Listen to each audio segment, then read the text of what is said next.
Hello and welcome back for another episode of the Accessible Technology Podcast with me as your host, Phoebes Lau.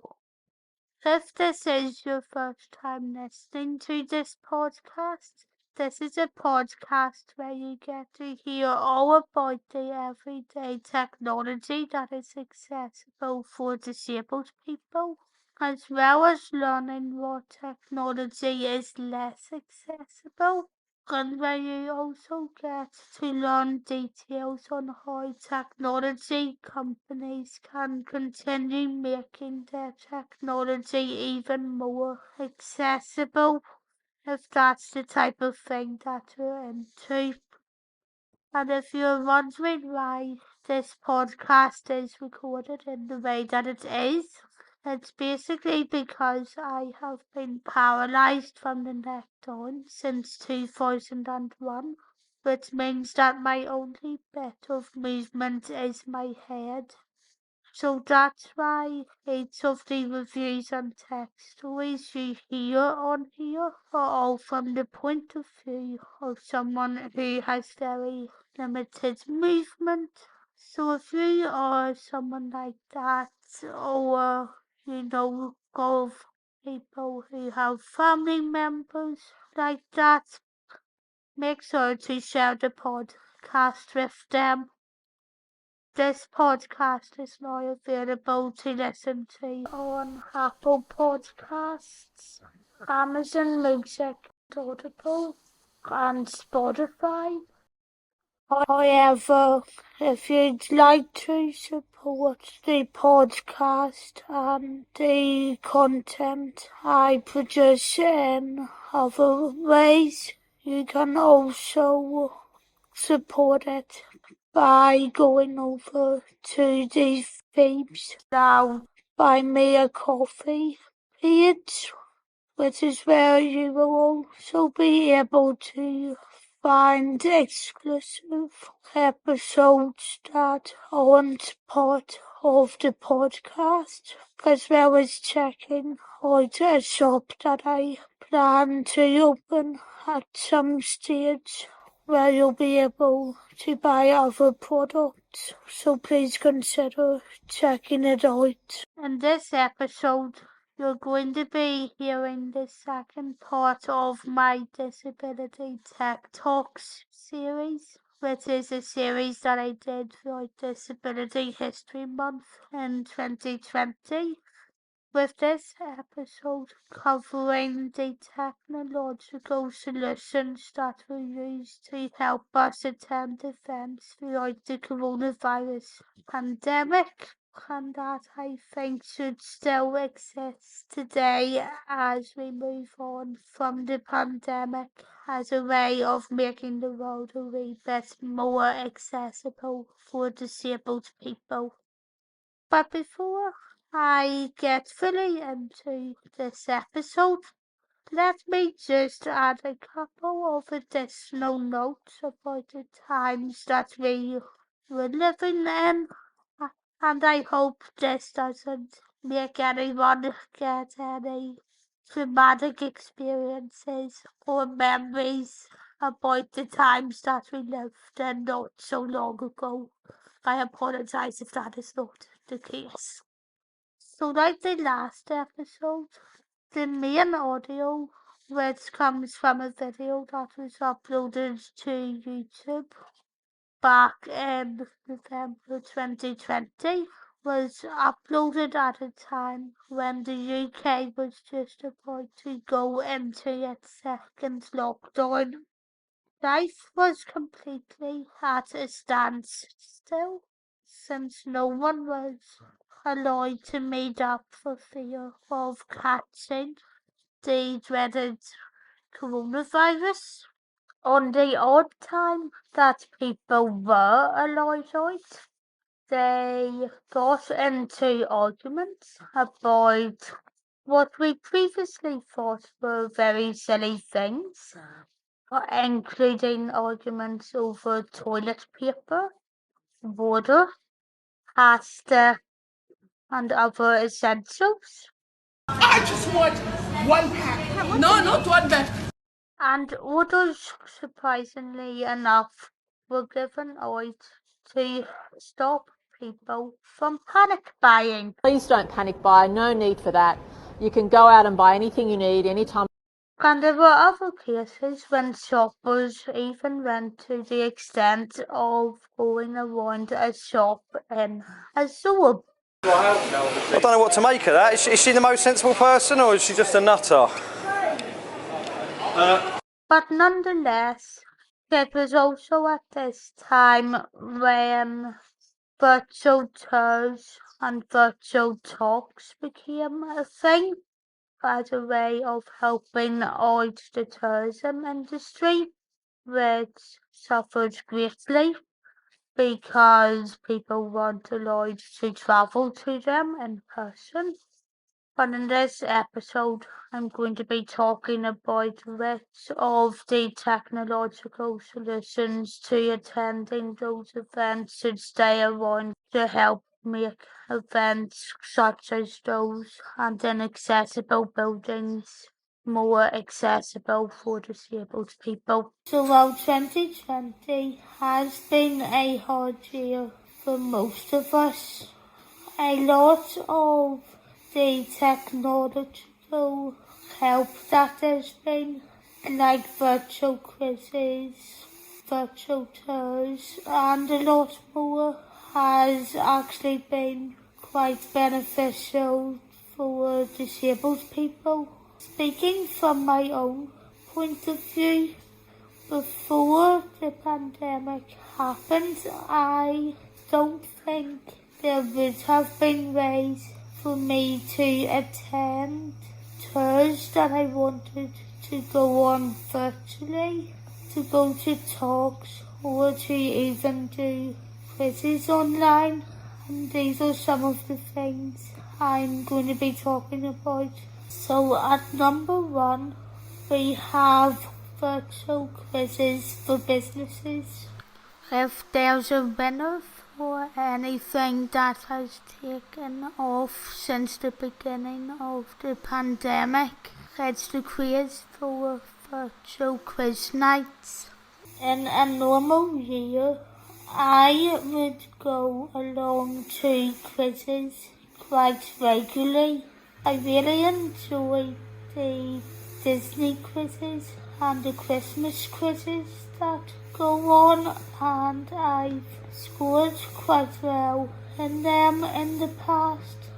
But the reason I put virtual quizzes for businesses at the start of this is because it could be a way of including people who in the next year might still be shielding and who might also not be able to go along because of underlying health reasons, etc.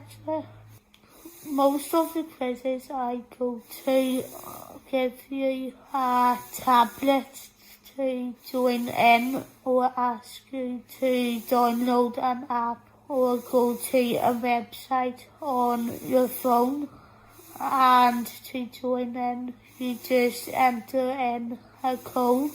I think these could be held virtually if pubs, bars and restaurants want to include a certain amount of virtual tickets to a quiz. Coming in at point number 2, we have virtual tours. I am a very big Georgian history geek, if you can classify it as that. And out of the entire Georgian history, it's the era that interests me the most is the Regency, mostly because I am just fascinated by the character of who the Prince Regent, the future King George IV might have been. At the beginning of 2020, I saw that there was going to be a lot of stuff held in mainland GB about the regent, and of course I wanted to go along, but because I can't travel as easily because of my disability and also the fact that quite a lot of planning has to go into me travelling, I knew that I wouldn't be able to travel. That changed in a couple of weeks because obviously COVID happened, but this is without sounding mean to the millions of families affected by COVID, where I think the technological fixes have benefited me as a disabled person. In the months that followed, not only have I been able to go along to the George IV Art and Spectacle exhibition virtually on the internet through today's technologies, but a couple of weeks ago I was also able to tour the Royal Brighton Pavilion, which is a place I'm not too sure I would be able to get around fully with me being wheelchair dependent. What I particularly liked about the virtual tour of the Royal Pavilion is that we had your audio tour guide in each of the rooms which you could play, but what would have to change if virtual tours stayed a reality would be that you would have to include sign language options in case there's someone who is physically disabled and deaf, and I would also like the ability to tap different bits of the screen to move around. So I think virtual tours is something I would definitely like to see stay around in a post-COVID world. Kind of similar, at point number 3 we have virtual talks. Sticking again to the Regency, I was also able to attend a virtual talk on the Time Traveller's Guide to Regency Britain, hosted by Ian Mortimer and organised by History Extra.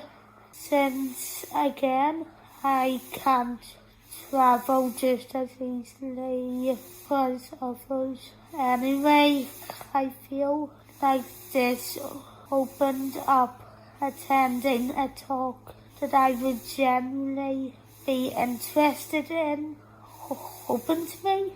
And I don't think I'm the only disabled person saying that if virtual tours and virtual talks were grouped together in a package, I would pay for them in a post-COVID world, because let's face it, these could be ways that museums and other castles, etc., could be getting around the disabled access problem. Since this is Disability History Month, I think it's important to mention that in today's world, when there's disabled access, we do in a way feel like that is sort of like discrimination, and this could be a way for museums to get around the disability discrimination problem and disabled access. Another reason why I think virtual talks should stay online is because apparently my mother still likes to use her weekends away at history conferences twice a year to get away from me, and given I still live at home, I can't possibly tell why that is. I'm moving away from the history side. At number 4, we have online conferences. So during the various lockdown periods, I've also attended a vast amount of technology conferences, and I think these would be good to keep around in an online but also in person way. Like, I think should also apply to point 1 of this, because there will still be people who will still be shielding in a post-COVID world. What I like about keeping technology conferences online is that I've had chances to ask questions in chats when I've been to various ones, and I've got contacts through that. The only thing I think would be good to change with online conferences is the ability on whether or not you share your camera or type questions into a chat with various stages. And finally, at number 5, we have online meetings.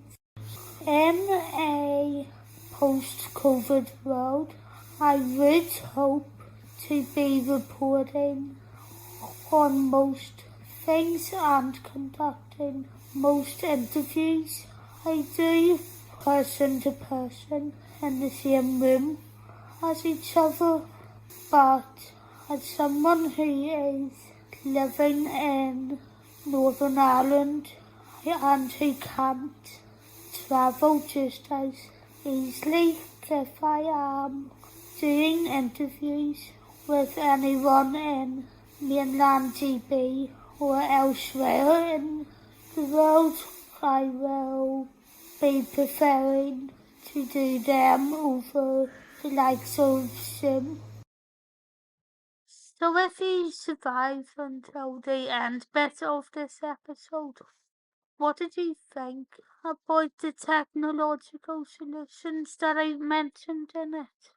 Are there any technological solutions that were popular throughout the pandemic that you think should still exist as a solution to getting greater accessibility to help out disabled people who can't actually get into buildings that can't become any more accessible, and that should make a comeback?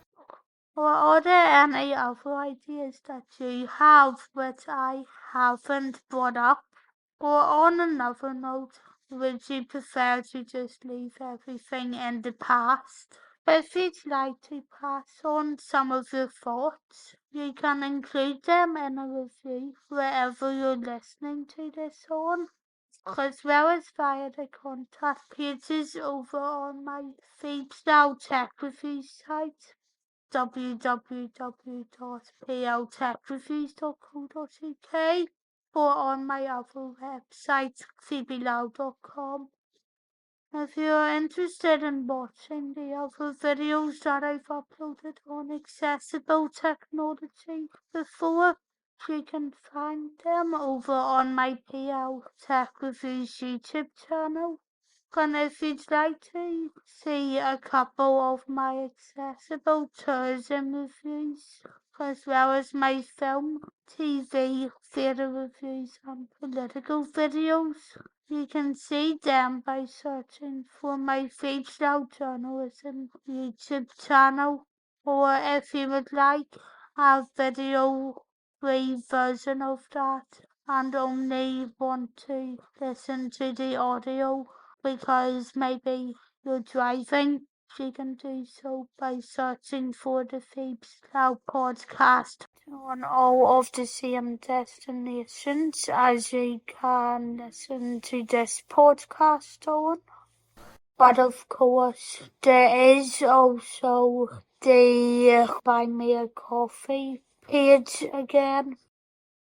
When the next 3 episodes, we're going to be carrying on through another few episodes of the Disability History Month series that I did in 2020, with the next one being all about how home automation offers more independence for disabled people. After that, we'll be moving on to talking about accessibility options that developers should include to make technology and gaming more accessible. And after that, we'll be moving on to where accessible and assistive tech sits within the law. The final episode will be about disability representation in video games, and then I'll be moving on to hopefully some more uplifting topics. But thanks for listening to this complete podcast episode the whole way through, and please follow it if you like what I'm doing. If you would like to support me via my socials, you can do so by searching for @FabeSlyle on Twitter and by searching for The Real FabeSlyle on Instagram. And if you would also like to support the FabeSlyle Tech Reviews site, you can do so by searching for pltechreviews.co.uk on WordPress if you have a WordPress account. Thanks for listening, and I'll talk to you on the next one. Bye!